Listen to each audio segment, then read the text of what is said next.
తమిళనాడులో అధికారం సాధించడమే లక్ష్యంగా హీరో తమిళిక వెట్రి కళగం అధినేత విజయ్ అడుగులు వేస్తున్నారు.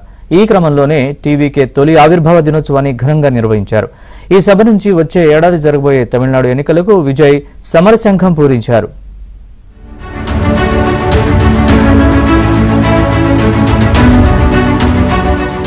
టీవీకే వార్షికోత్సవ సభ అశేష జనవాహిని సమక్షంలో గ్రాండ్ గా జరిగింది. టీవీకే తొలి ఆవిర్భావ దినోత్సవ వేడుకలకు ఎన్నికల వ్యూహకర్త ప్రశాంత్ కిషోర్ హాజరయ్యారు. చెన్నైలో నిర్వహించిన భారీ బహిరంగ సభలో టీవీకే నేతలతో పాటు ఎన్నికల వ్యూహకర్త ప్రశాంత్ కిషోర్ హాజరయ్యారు. ఈ సందర్భంగా విజయ్, ప్రశాంత్ కిషోర్ ఇద్దరు స్టేజ్ పై నిలబడి అభిమానులకు అభివాదం చేశారు.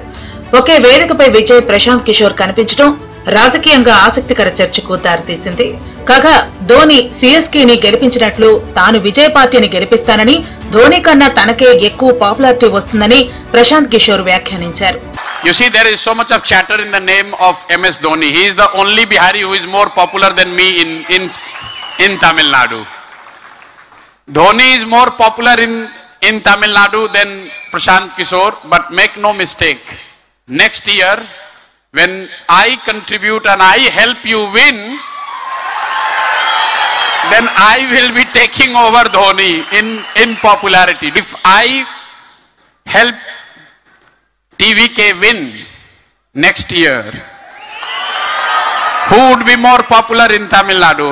My fellow Bihari MS Dhoni, who makes win Chennai Super King every time, or Prashant Kishore? 2026లో జరిగే ఎన్నికల బరిలో దిగుతామని పార్టీ ప్రారంభించిన సమయంలోనే విజయ్ ప్రకటించారు. ఇక ఇటీవలే విజయ్ తో భేటీ అయిన ప్రశాంత్ కిషోర్ పలు రాజకీయ అంశాలపై చర్చించారు. 2026 తమిళనాడు అసెంబ్లీ ఎన్నికల్లో టీవీకే పార్టీ వ్యూహకర్తగా ప్రశాంత్ కిషోర్ పనిచేయబోతున్నట్లు ఆ పార్టీ వర్గాలు ధృవీకరించాయి.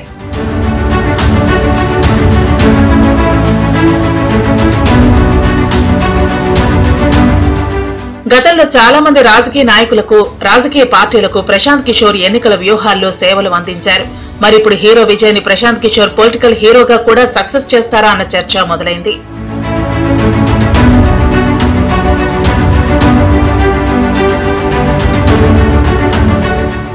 మరోవైపు పార్టీ ఆవిర్భావ వేడుకల సందర్భంగా ఏర్పాటు చేసిన బ్యానర్లు అందరి దృష్టిని ఆకర్షిస్తున్నాయి. అందులో కేంద్ర, రాష్ట్ర ప్రభుత్వాలకు వ్యతిరేకంగా మొత్తం 6 అంశాలను ప్రస్తావించారు. గెటౌట్ అనే హ్యాష్ ట్యాగ్ ను చేర్చారు. Get out Modi, get out Stalin hash ట్యాగ్లతో పోస్టర్లను ఏర్పాటు చేశారు.